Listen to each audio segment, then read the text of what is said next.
I'm home. I'm so tired. I just returned from a 3-night, 4-day business trip. A whirlwind trip to Vancouver.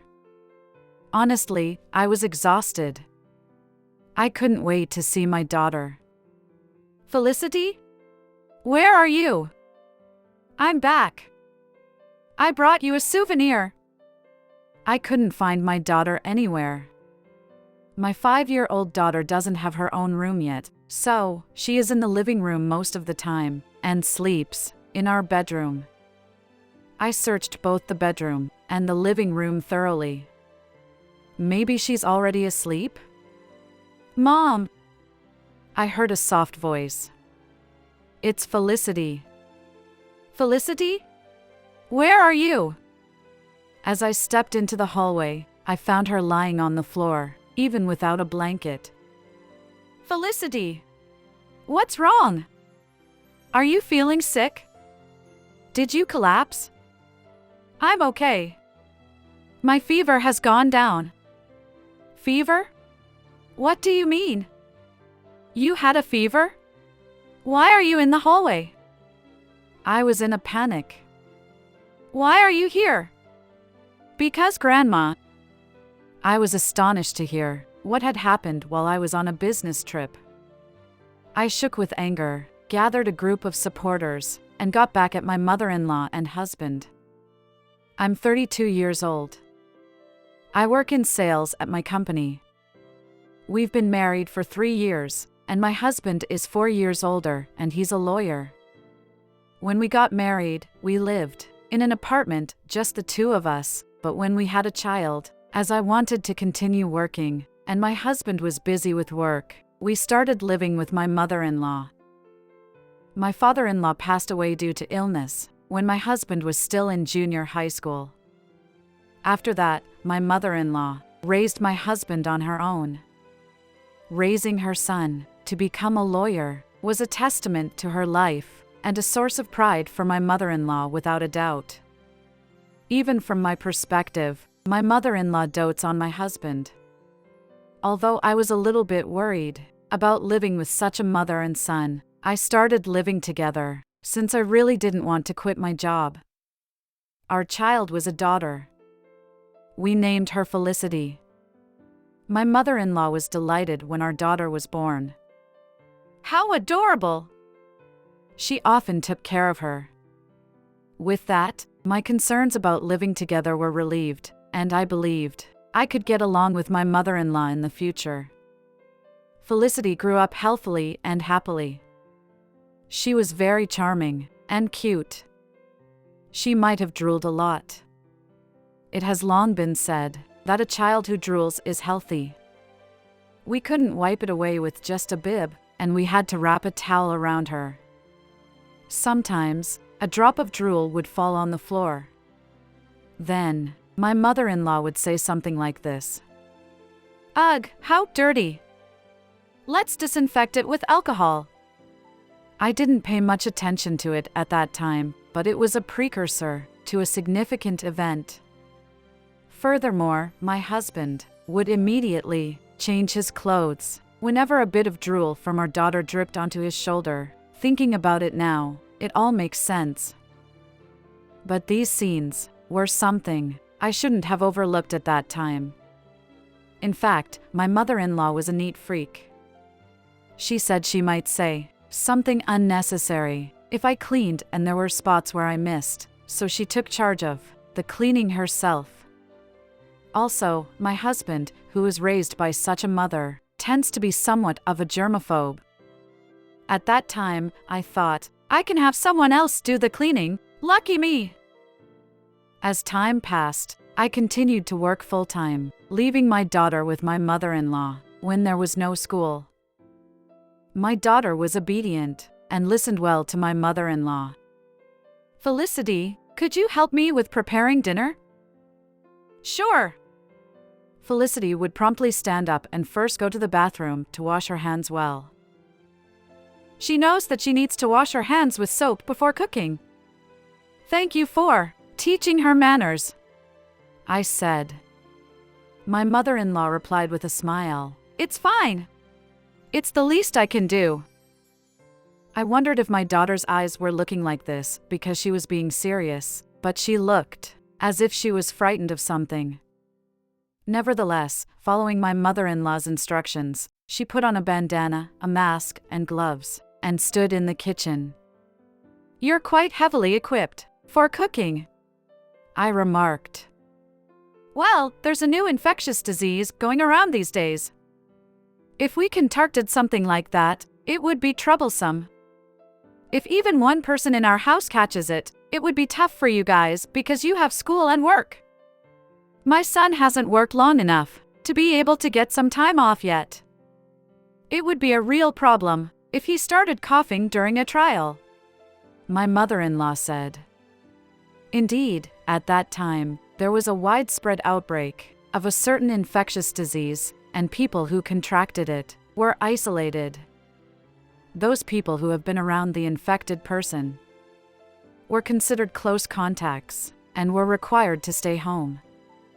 At my workplace, many people said that their family members had caught the disease, making them close contacts, and couldn't leave the house for a week. It's true that more and more people are in that situation these days, and that makes me very busy at work. My husband's company is no different, and there seem to be lawyers who can't make it to court when needed, and that keeps him busy since he has to fill in for them, so he's been coming home very late. It's normal for us to wash hands, gargle, and use hand sanitizer when we come home nowadays. So I thought it made sense to prepare meals while taking extra precautions like this. This, too, was a mistake, when I think about it now. One day, due to pandemic, our company couldn't conduct business abroad anymore, so we shifted our focus to domestic operations. I had to take a flight to Vancouver for a 3-night, 4-day business trip. It was the first time I would be away from Felicity for 4 days. I was filled with loneliness. However, I was encouraged by my mother-in-law's words, "Don't worry, go ahead," and my husband's, "We promised not to compromise on our jobs, right? My mom is here, so Felicity will be fine." I asked Felicity, "I won't be able to come back for 4 days, but can you do your best with Grandma?" She glanced at my mother-in-law, then at my husband, and after looking down for a while, she said, "Yes." I interpreted her actions as an action driven by loneliness, because she can't be with me. And I embarked on my business trip. I had never been away from Felicity for this long before. While I was working, I was able to forget about it since I was busy, but before going to bed, the fact that Felicity wasn't by my side didn't sit well with me. I felt lonely and ended up texting my husband multiple times. "Is Felicity okay? Is she already asleep?" "She's okay. She's sleeping soundly." Believing those words, I worked tirelessly for 3 days, trying not to waste the precious time my mother-in-law and husband had given me. When the business trip was over, I thought, finally, I can see Felicity, and hurried home. It was already past 9 p.m. Has Felicity already gone to sleep? I wanted to see her as soon as possible. In the quiet residential area, my suitcase made a loud noise as it rolled along. "I'm back. I'm so tired." I returned from my 3-night, 4-day business trip. I was exhausted. I couldn't wait to see my daughter. "Felicity? Where are you?" "I'm back. I brought you a souvenir." I couldn't find my daughter. My 5-year-old daughter doesn't have her own room yet, so she is in the living room most of the time and sleeps in our bedroom. I searched the bedroom and the living room thoroughly. Has she already gone to sleep? It seemed my husband hadn't returned yet. Is she sleeping in my mother-in-law's bedroom? I was out of breath when I got home, and my throat was dry, so I went to the kitchen to get some water. Then I heard a small voice. "Mom." It was Felicity. "Felicity? Where are you? When I stepped into the hallway, I found her lying on the floor, even without any blankets. Felicity! What's wrong? Are you feeling sick? Did you collapse? It was summer, but even though it was hot, it wasn't normal for a child to sleep in the hallway without a single blanket. I'm okay. My fever has already gone down. Fever? What does that mean? She had a fever? Why was she in the hallway? If she had a fever, she should have been wrapped up in blankets. What's going on? I was in a panic. Why are you here? Because Grandma. Just when I was about to ask for more details, my mother-in-law appeared. Oh, welcome back. You're late, she said. I'm sorry for coming back late. I wanted to return while it was still bright outside, but I couldn't finish in time. Thank you for taking care of her for a long time. Oh, it's fine. It's not a big deal. Did Felicity do something? Why was she in the hallway? Felicity quickly got up and hid behind me. Her actions gave me an uneasy feeling. Felicity? She was a good girl, my mother-in-law replied. Then why was she sleeping in a place like this? Oh, Felicity, were you here? I told you to sleep outside. This is still inside the house. I was confused by my mother-in-law's words. Felicity was hiding behind me, trying not to make any noise. My mother-in-law continued, I explained to you that the germs like the one you have are troublesome, and we don't want it in the house. Since it's still warm outside, I told you to sleep in the shed outside. Why are you still inside? I'm sorry, Grandma. I was scared to go outside. It's pitch black, and I thought there might be ghosts. Felicity said, and her whole body was trembling. Eden, I'm having trouble understanding the situation, I said. My mother-in-law looked at me with a cold gaze and began saying terrifying things. She had a fever, you know, just a bit above 37 degrees. You see, with the current pandemic, it could inconvenience my son. So, I isolated her. Isolated? Outside the room? Oh, outside the room? That's still inside of the house. I don't want her inside the house. She might spread infection, with a cough or something. That's why I told her to go to the shed outside. She has never listened, even though I've tried to discipline her. The shed outside? How cruel! That's a storage for tools. There's no electricity, and a child this small wouldn't be able to sleep alone. So, you're saying, it's okay if my son or I get infected? She has always been dirty. Even when she was a baby, she was drooling all the time. How dirty! I used to carry alcohol to disinfect around because of her. That's right, my daughter used to drool a lot. Whenever her drool dropped on the floor, my grandmother would disinfect it with alcohol. I then realized what I hadn't thought much about at the time. So, is that why Felicity had to wear the heavy gear like the mask, gloves, and a bandana when she was helping in the kitchen? My son had stomach issues once. That time, Felicity helped carry dishes. That's what caused my son to get infected. Eden, what are you talking about? Do you even know what you're saying? At that moment, I heard a voice behind me. Oh, welcome back. Desperately, I leaned on my husband. Your mother was making Felicity sleep in the hallway. She keeps saying scary things like making her sleep in the shed outside.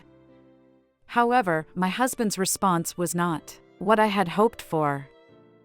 Oh, yeah, he said. With that one phrase, I froze. Felicity had a fever, and she was coughing a bit. Both my mom and I can't afford to get sick. as I have work, and my mom is elderly. That's why we sent her outside. I was very shocked that not only my mother-in-law had kicked Felicity out of the house, but my husband had also agreed to it.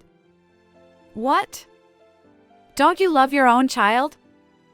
I muttered in a small voice, suppressing my anger. I love her. But Felicity seems to have a lot of germs on her. She drooled a lot when she was a baby, and she's generally dirty. So we don't have any other choice. This is also part of discipline. What are you talking about? Are you even in your right mind? Felicity had nobody else to turn to, so she was sleeping in the hallway. Is that what adults would do to kids? I lashed out in anger at them, who showed no remorse. This is discipline. You wash your hands well because there are germs on them. It's basic. They are the same and they are both discipline. She has a fever and a cough, so she sleeps outside. It's for the happiness of the family. Why are you angry? Then at least, give her a mattress and a blanket. It's not right to make her sleep on the hard floor, with no blanket when she has a fever. It's abuse. A blanket? Are you kidding? She'll put germs on the blanket. My mother-in-law said and laughed. To my horror, even my husband was laughing. Now, let's go to bed. We need to disinfect that area tomorrow. Oh my God. Nothing I say could change them. It was nighttime, but I decided to take my daughter to my parents' house. As I packed, I noticed that many of my daughter's clothes were missing. Hey, Felicity! What happened to your clothes? Oh, Grandma said they had germs on them and threw them away. I'm sorry, Mom, you bought them for me, but Grandma threw away a lot. I felt sorry for my daughter, who had been put through such an ordeal. Felicity, I'm really sorry. I'm sorry for making you go through this. Let's leave this place. Let's go quickly. With those words, Felicity left the house, with me still in her pajamas. My parents were surprised when we arrived, especially because Felicity was still in her pajamas, but they sensed that something had happened. They let us in and said, "Just rest for today." They prepared warm beds for us. Felicity slept with a smile under the warm blanket. She must have been really tired. She fell asleep in no time.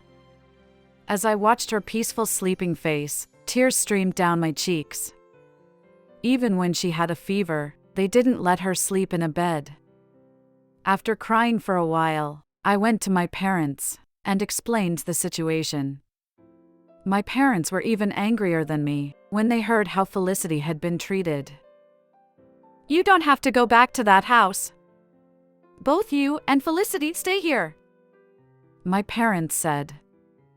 I was grateful for my parents' support. That night, we discussed what I should do and what would be best for Felicity. As a result, I made the decision to divorce my husband. The next day, Felicity woke up in good spirits. Felicity, did you sleep well? Are you feeling better? Yes. She gave me a big smile. I couldn't help but feel regretful and guilty for not realizing the mistreatment Felicity had endured for so many years, stealing this smile from her. Felicity, I'm thinking of saying goodbye to your daddy.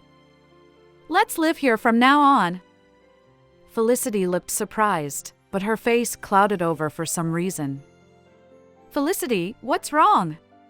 Aren't you happy? I might die from germs if I don't do what Grandma says. What should I do? To my surprise, she said that she is completely under the control of my mother-in-law. To think they had been pushing Felicity to this extent. I need to alleviate Felicity's anxiety. Okay, then I won't say goodbye to him right away, but let's live here for a while. And after making sure that you don't get sick, From the germs, then we can think about it again, okay? I said, and Felicity replied with a smile. Okay.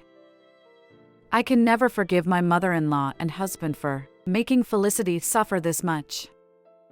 I immediately went to see a lawyer. Moreover, it was the law firm where my husband works. I chose the time when my husband wasn't in the office, and I went for a consultation, without revealing that I was his wife. This is terrible. Let's demand compensation from your husband and mother-in-law. Leave it to us, the lawyer said. Please, I said. I just asked my husband's friend to be my legal representation. I'm sure that he would never expect to be sued by a friend. It is my last form of resistance. A few weeks later, my phone rang. Hey, what did you tell them? He must mean his lawyer friends. By them. My husband was surprised that the lawyer who came to his house was his friend. Likewise, the lawyer friend never imagined that the deceitful husband was his friend. They both seemed shocked, but the lawyer friend handled the situation calmly. The certification of contents must have been delivered. Because of you, I've become a topic of gossip at the office, and I can't work there anymore. What are you going to do about it? My husband asked. I'd like to discuss everything. Through a lawyer, I replied. What did you say? Who do you think you are? I'm a lawyer too. My husband seemed unusually agitated. I know, of course. But the lawyers at your firm are all willing to help me. They said that anybody would find this whole situation very strange. We will definitely claim compensation from you. Please talk to my lawyer if you have anything else to say. And I absolutely don't want you to see Felicity. If you do, I'll take legal action. After I said, I promptly hung up and blocked his number. Afterward, with a lawyer present, we finalized our divorce. I received a substantial amount of compensation. Although my husband has high income, this sum must have been quite significant even for him. Of course, I was granted for child support, and we also made him sign the pledge, stating that he would never see Felicity again. Felicity and I are living happily, with the support of our parents. Felicity's mind quickly unraveled, and she isn't scared of the germs anymore. In fact, she has been playing with her friends until late, getting dirty. I even told her while laughing, "Hey! Wash your hands!" Once, because she was about to eat snack without washing her hands. On the other hand, my husband's situation worsened due to the rumors, and he couldn't work at the office anymore. Furthermore, as the legal industry seemed quite interconnected, and the rumors had spread to other law firms, making it challenging for him to find employment elsewhere. He has to regain trust first, because trust is essential for his profession. It's a spectacle to see when he'll manage to regain it. As for my mother-in-law, it seems that she contracted the epidemic disease. She has a high fever and a cough, but my husband apparently doesn't even let her use a blanket. She probably deserves it. She should sleep in the shed outside. My husband is probably taking care of her, with gloves on and full protective gear. Oh well, whatever. These are stories I heard from the lawyer. It's no longer our concern. I don't want to deal with them anymore, and I don't even want to hear about them. I just wanted Felicity to regain her carefree life. I named her Felicity, hoping that she would become a lovely child with a beautiful smile. She is laughing loudly from the bottom of her heart, with a crumpled face right now. I'm satisfied now because she can finally smile sincerely.